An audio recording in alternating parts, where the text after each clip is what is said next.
So greetings, it's Mike from LiveMyAssOff.com.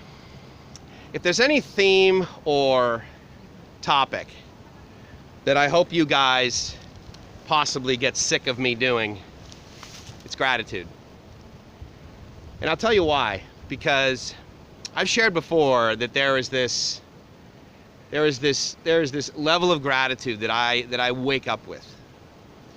And then during the day, or during the week, or during the month, or during the year, I have these little gratitude attacks. I think one of my first videos that I did on that was in the beach in Pattaya, and I was there, and I was just, having such a sort of pause and reflect moment about the fact that, because if you don't know, when I go to Pattaya, I go to meetings, almost every day. And so, you hear a lot about gratitude because the guys that are there have long-term sobriety. I've hit at least 50% of them. They're expats and they're living there. So we talk about, all the gifts of being clean and sober. And then you see the guys that are just rolling in. And, if you know anything about Pattaya, it's not exactly a city full of churches and priests.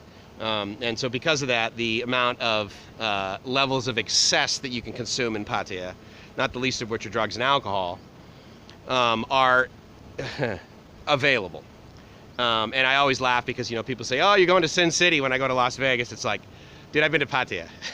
When I go to Las Vegas, I'm going to first grade, bro. I'm going to kindergarten. I'm going to nursery school. I'm going to preschool. Especially if I'm staying in the resorts in Las Vegas because it's so ridiculously perfect and clean and 5.5 star and all that. But anyway, back to my topic of gratitude. So I'm up here and I'm just, I'm pausing and I'm reflecting on what it took to get me here.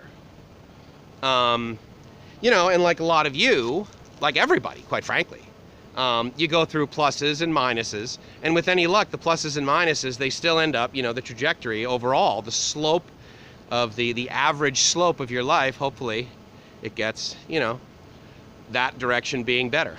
And that's sort of what I discuss around the trajectory towards better. I'm not saying like better salary, but better feeling inside, better health maybe, just better.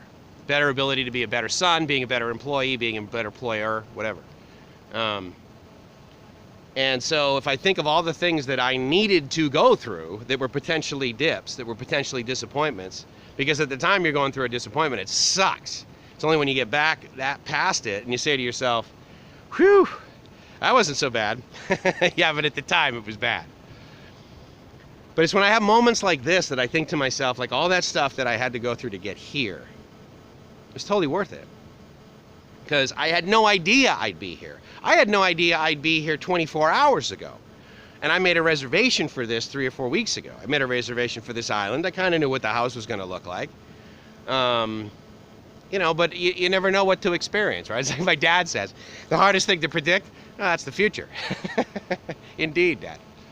So I get into the plots like this and I get absolutely so grateful for everything that's happened up to this second, up to this point.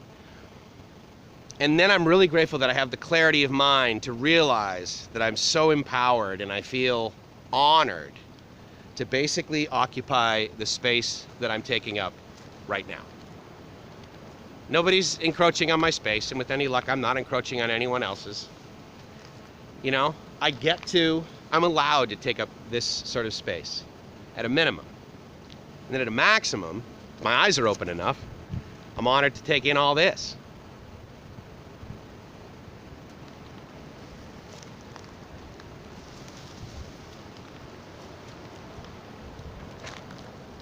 So if you've ever heard me describe my mornings about how when I'm driving over the Coronado Bridge, and almost 50% of the time, I am just so grateful to be alive.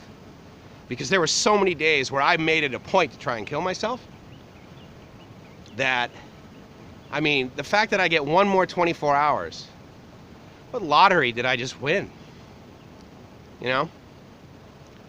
And I hope there are times in your life where you guys reflect.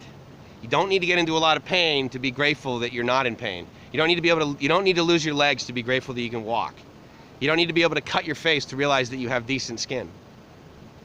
And you don't need to lose somebody to realize how wonderful it is to have that person in your life.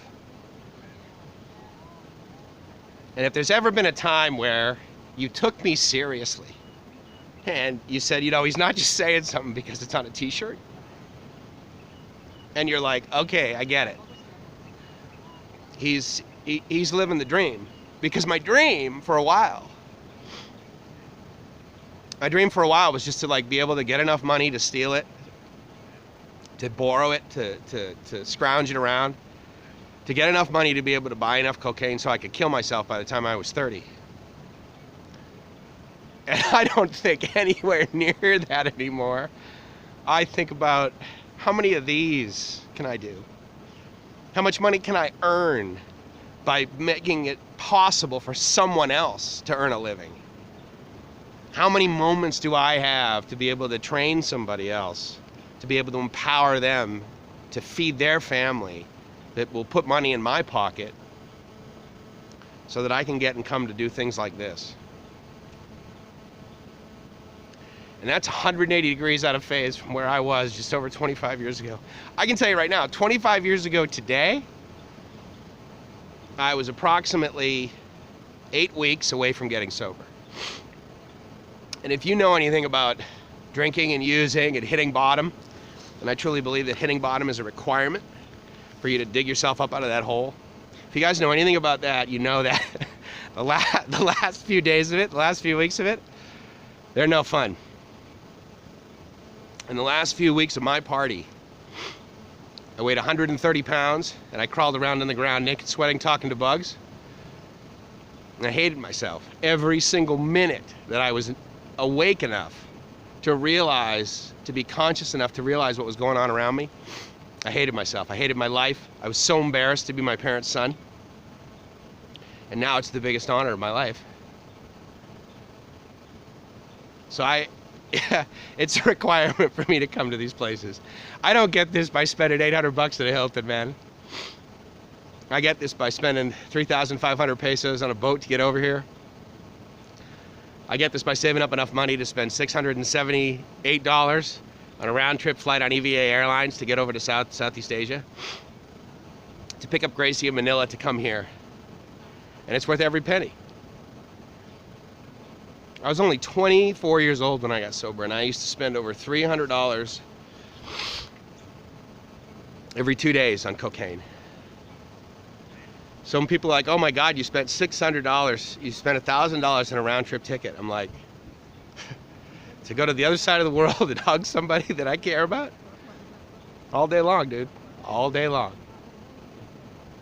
And yeah, I'm wearing my glasses because it's sunny out and it's bright, but I'm crying. Tears of joy, enormous tears of joy. I can't put a price on this, dude. I pray that you have moments like this where you pause and you're like, this is the best day of my life. I pray for you one of those. I pray wherever you're watching this, you're safe and happy and you're living the dream. Because if you're not living the dream, you're doing it wrong. You're truly doing it wrong. I hope you're doing it right. If I can help you in any way, let me know. Ciao.